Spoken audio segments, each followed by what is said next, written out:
Hey, what's up, guys? Coach Eric here, and I'm here today to talk to you about what your child needs to do in order to get their red discipline stripe.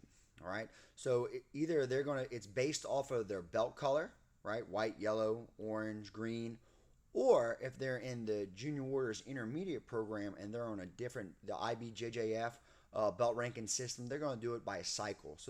So one class is going to be tested on their life skills by their belt color, and some of our more advanced classes are going to be tested as a group as a cycle.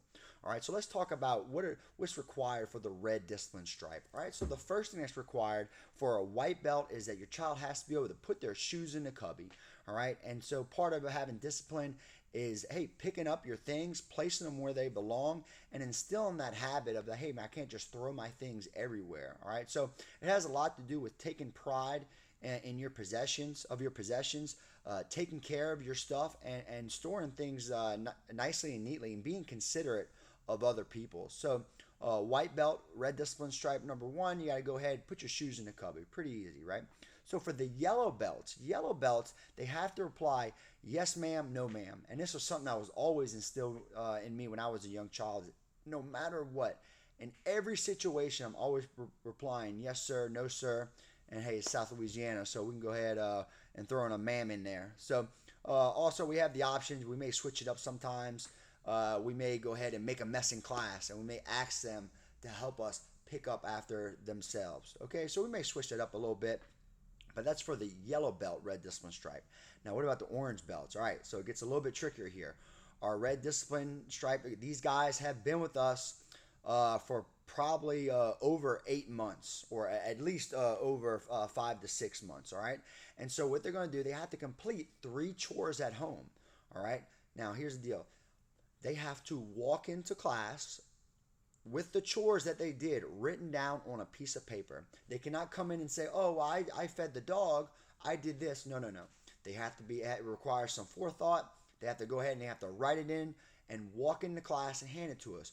What will not be allowed is the mom sitting on the side saying, hey, you did this, you walked the dog, or y'all writing it down right before class. No, it needs to be done before they walk into the building.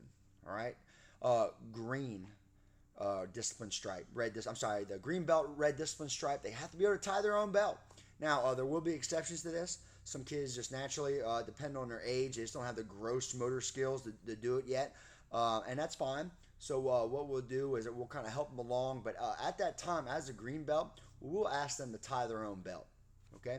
Now, what about the blue belts? All right, blue belts, red discipline stripe. They have to take an entire class through the warm up. So by now, this child has been here over the year.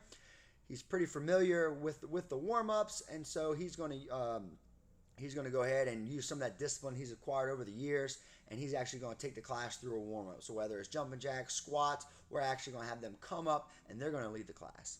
All right, and then hey, purple belt and above. We want to make sure they're bringing in some type of progress report. We want to know, hey, keeping tabs on them, seeing how they're doing in school.